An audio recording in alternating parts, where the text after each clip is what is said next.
शायद ये देश की पहली ऐसी महिला सीरियल किलर होगी जो न सिर्फ बच्चियों को इसलिए मारती थी क्योंकि वो बच्चियां खूबसूरत थीं, सुंदर थीं और उसे उनकी सुंदरता देखकर जलन होती थी।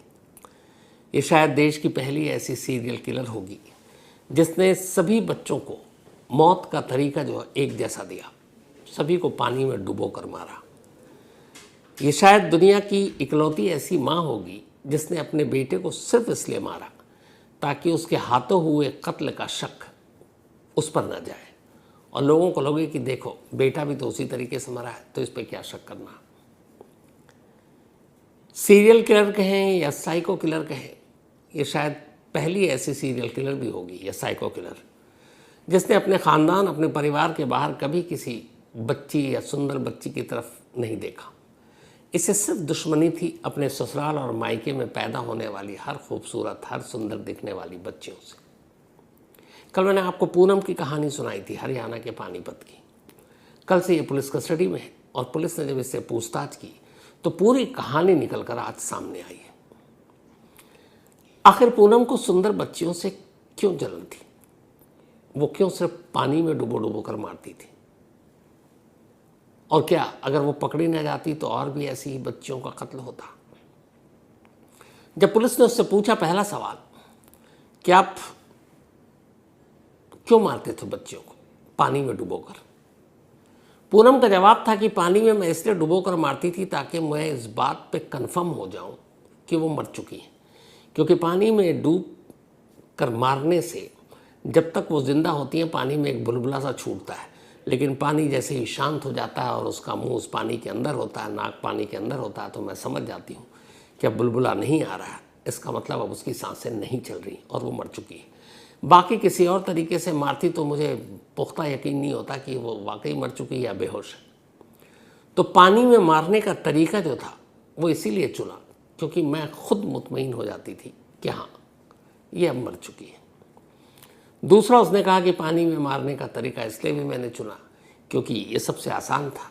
हमारे पूरे हर परिवार के घर में एक पानी का हौदी या टंकी होती है, तो वहाँ छोटे बच्चे आराम से उसमें डुबाए जा सकते हैं। पूनम से जब पुलिस ने पूछा कि आपके ख़ानदान में तो और भी बहुत सारी बच्चियाँ हैं, कुछ अभी भी पैदा होने वाली हैं, तो आगे उसने कहा कि जब जब मेरे अपने ख़ानदान में मायके ससुराल वालों की तरफ से कोई भी एक बच्ची जिसकी खूबसूरती की कोई तारीफ़ करता, अपने रिश्तेदार, और वो बच्ची मुझे खूबसूरत लगती तो मेरे अंदर कुछ होता था और फिर मैं उसको अपना टारगेट बनाती थी। मुझे नहीं पता आने वाले वक्त में भी मेरे अंदर यही चीज़ होती और मैं मार देती। 4 कत्ल के बाद पकड़ी गई पूनम एक तरह से इस ख़ानदान में और कई सारी बच्चियों का कत्ल होने से बच गया। न पकड़ी जाती तो मालूम नहीं और कितनी बच्चियां इसी तरह से डुबो डुबो कर मारी जाती। मैंने कल आपको कहानी जो सुनाई थी उसको संक्षेप में जिन लोगों ने नहीं सुनी थी सुनाकर आगे बढ़ जाता हूं। वो ये थी कि पूनम नाम की एक महिला जिसके ऊपर 4 बच्चियों, 3 बच्चियां और 1 बच्चा, उसका अपना बेटा 3 साल का शुभम, इसको मारने का इल्ज़ाम था। क्यों, कैसे और कैसे खुलासा हुआ, पेश है पूरी कहानी। पूनम सोनीपत की रहने वाली थी। 2019 में नीरज नाम के एक लड़के से जो पानीपत का रहने वाला, उसकी शादी हो गई। शादी के बाद 2020 में पूनम और नीरज को एक बेटा हुआ। इन्होंने उसका नाम रखा शुभम। पूनम अच्छी खासी पढ़ी लिखी थी, उसने पॉलिटिकल साइंस में एमए किया था। फिर उसका जब शादी हो गई, ससुराल आ गई, तब उसने अपने पति से कहा वो अभी पढ़ना चाहती है, टीचर बनना चाहती है। पति ने सपोर्ट किया और ससुराल में आने के बाद उसने बीएड का एग्ज़ाम दिया और बीएड क्लियर कर लिया। तो एमए इन पॉलिटिकल साइंस और बीएड, एक अच्छी खासी पढ़ी लिखी, सब कुछ ठीक चल रहा था। तभी शुभम जैसे जैसे बड़ा होने लगा, 2020 में पैदा हुआ था, जब वो 2 साल का होने लगा तो उसके मायके वाले, ससुराल वाले, उसके जानने वाले रिश्तेदार अक्सर ये कहते कि पूनम तुम्हारा बेटा तुम्हारे ऊपर नहीं गया, सुंदर नहीं दिखता है, मतलब तुम बहुत सुंदर हो। शुरू में तो पूनम ने इसको इग्नोर किया, लेकिन धीरे धीरे जब ख़ानदान के लोग बोलने लगे तो उसे बहुत बुरा लगने लगा। और इसी बीच में बहुत सारे लोग जब किसी ख़ानदान के किसी फंक्शन में इकट्ठा होते तो वहाँ कोई बच्ची होती तो कहते देखो कितनी प्यारी बच्ची है। अमूमन हम सभी कहते हैं किसी बच्चे को देखकर बच्चे सभी प्यारे होते हैं, तो किसी के बारे में कहते हैं कि बहुत प्यारी लग रही, बहुत सुंदर लग रही, बहुत अच्छी लग रही, बहुत खूबसूरत लग रही है। पूनम को अब अचानक ये बातें बुरी लगने लगी, इससे पहले नहीं लगती थी। उसे लगा कि लोग दूसरों की बच्चियों की खूबसूरती की तारीफ़ कर रहे हैं और मेरे बेटे को कह रहे हैं कि ये तुम पर नहीं आ गया है और ये मतलब दिखने में अच्छा नहीं है, सुंदर नहीं। ये पहला मौका था जब पूनम को गुस्सा आया कि उसका बेटा उसके जैसा खूबसूरत या सुंदर क्यों नहीं है और बाकी बच्चियों को लोग सुंदर क्यों कहते हैं। धीरे धीरे अभी उसके अंदर गुस्सा घर करता जा रहा है। वक्त बीता, 2023 आया। 2023 नवंबर का महीना था। जो पूनम की अपनी ननद की एक 11 साल की बेटी वो घर आई पूनम की, और 11 साल की जो बेटी थी ननद की वो दिखने में बहुत खूबसूरत थी, बहुत सुंदर थी। लोग उसकी अक्सर तारीफ करते थे। इशिका नाम था उसका, उम्र 11 साल। तो जब ननद की बेटी घर में रहने आई, स्कूल की छुट्टी थी, तो घर में रहने के दौरान आस पड़ोस के भी लोग आते और इशिका को देखकर उसकी खूबसूरती की तारीफ कर देते। पहले से ही अपने बच्चे के बारे में, अपने बेटे शुभम के बारे में जो उसने सुना, और अब इशिका के बारे में जब लोग तारीफ करते तो अब पूनम को बर्दाश्त नहीं हुआ। इशिका उसके घर पर थी। इसी गुस्से में एक रोज़ जब घर में कोई नहीं था, नवीन उसका पति बाहर गया हुआ था, सिर्फ घर के अंदर पूनम और इशिका और उसका बेटा 3 साल का शुभम थे। घर के अंदर हरियाणा के इस पूरे पार्ट में आप जाएंगे तो बहुत सारी पानी की टंकियाँ होती हैं, अलग अलग शेप की, कुछ प्लेन वाला, कुछ और बड़े अच्छे अच्छे खूबसूरत डिज़ाइन होते हैं। तो वो इशिका ननद की बेटी लगा कि अपने ही घर में है, वो उसे अपने साथ ले गई छत पर पानी की टंकी में, और पानी की टंकी में उसने इशिका को गोद में उठाया और अंदर डाल दिया। थोड़ी देर में इशिका की मौत हो गई। इत्तेफाक से तब पूनम और इशिका के पीछे पीछे उसका 3 साल का बेटा शुभम भी आ गया था, और शुभम ने अपनी माँ को इशिका को उठाकर टंकी में डालते हुए देख लिया। पूनम घबरा गई। उसे लगा है तो 3 साल का, लेकिन किसी को कुछ बता ना दे तो क्या करें। अचानक उसने शुभम को उठाया और उसी पानी के टंकी में डाल दिया, अपने बेटे को।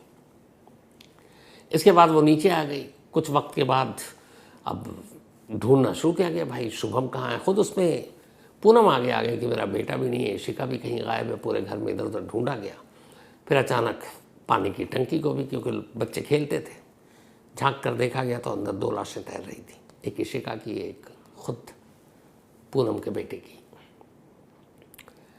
अब जब पूछा गया तो पूनम ने बताया, क्योंकि घर में वो अकेली थी, कि बच्चे गए थे छत पर खेलने, खेल में शायद गिर गए।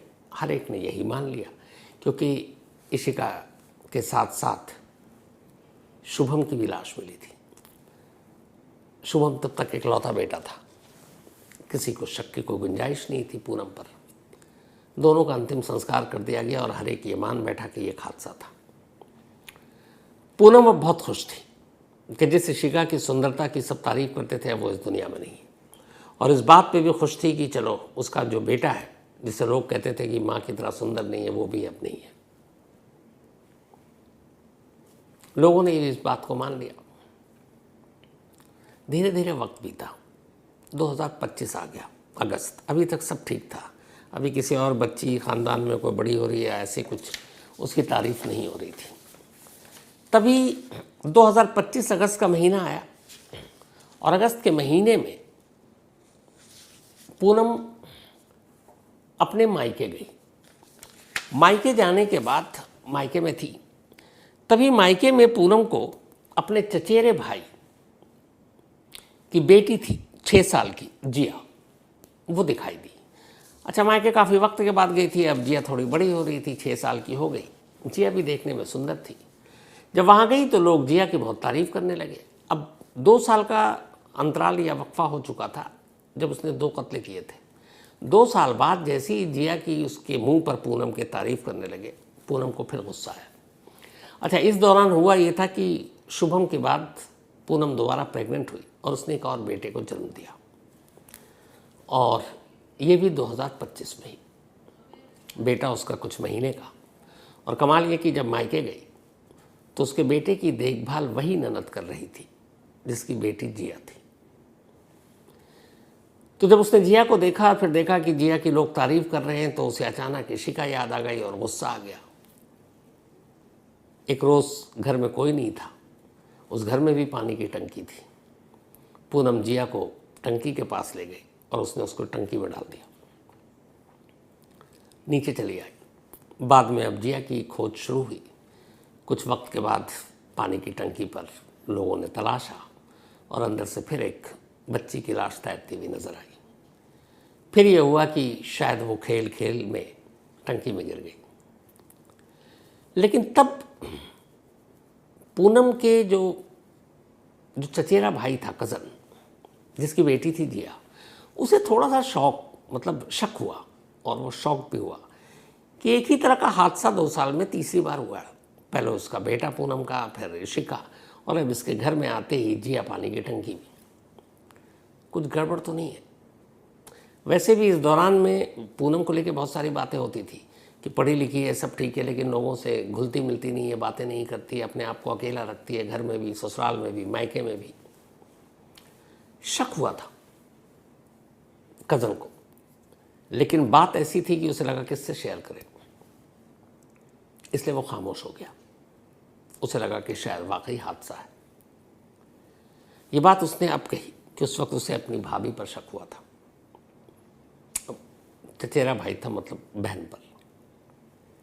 लेकिन तब भी कुछ नहीं हुआ। लोगों ने किस्मत मान लिया और ये मान लिया कि जिया की मौत भी पानी की टंकी में एक हादसे की वजह से हुई। खेलते खेलते वो गिर गई। इसके बाद कुछ दिन तक वो मायके में रही, शोक वोक मनाया गया, फिर वापस आ गई अपने ससुराल। ससुराल आने के बाद अब वो नॉर्मल, ठीक ठाक, क्योंकि अभी आसपास में उसके कोई खूबसूरत बच्ची नहीं है। तभी नवंबर में उसके पति नीरज के मामा के घर में शादी थी, और शादी 2 थी, नीरज के मामा की बेटी की और बेटे की। 30 नवंबर को बेटी की शादी थी, बारात आनी थी, और 1 दिसंबर को बारात जानी थी, बेटे की शादी थी। चूँकि मामा का मामला था, नीरज अपने पूरे परिवार के साथ उस गांव में पहुंच गया जहाँ यह शादी थी, और उसमें पूनम भी थी। पूनम वहाँ पहुँचती है, शादी में शामिल होती है बेटी के। 30 तारीख को सब कुछ नॉर्मल। लेकिन 30 तारीख की रात से उसके अंदर फिर से एक हैवान जागना शुरू होता। उसकी वजह यह है कि जब वो शादी के घर में पहुंची, अब शादी का घर है तो सभी तैयार होते हैं, बच्चे भी तैयार होते हैं। तो इस बार जो बच्ची थी उसका नाम था विधि, 6 साल की बच्ची, इसी परिवार की। विधि का भी रंग रूप बहुत अच्छा, और शादी का मौका, बच्चों को तैयार किया जाता है अच्छे से, तो वो सच संवर कर और भी बहुत क्यूट सी लग रही थी। कुछ लोगों ने तारीफ़ कर दी। इत्तेफाक से पूनम वहीं पर थी। जब उसने विधि की तारीफ़ सुनी, वो जल गई, और फिर से उसे वही इशिका, फिर जिया, ये सब याद आने लगे, और ये भी फैमिली की। तो उसे लगा कि विधि की तारीफ़ क्यों कर रहे हैं और विधि इतनी अच्छी क्यों है। अब उसका मूड अचानक स्विंग हो गया, और अब वो विधि के पीछे पड़ गई कि इसको भी रास्ते से हटाना, और उसने फैसला कर लिया कि चौथा कत्ल उसी का करेगी। अब 30 की शादी निपट गई। 1 दिसंबर को बारात जानी थी, दोपहर को बारात निकलनी थी, सभी तैयारी थी, पूनम को भी जाना था। ऐन वक्त पर पूनम ने कहा कि उसकी तबीयत ठीक नहीं लग रही। घर में कुछ बुजुर्ग महिलाएं भी थी जो नहीं जा सकती थी, तो उसने कहा मैं यहीं रहूँगी, तुम लोग बारात में हो। सबको अजीब भी लगा क्योंकि सारी तैयारी करके आई थी, लेकिन बारात में नहीं गई, पर फिर भी लोगों ने शक नहीं किया, चले गए। इधर विधि अभी घर में थी, और विधि को कुछ देर के बाद अपने पेरेंट्स के साथ बारात में जाना था।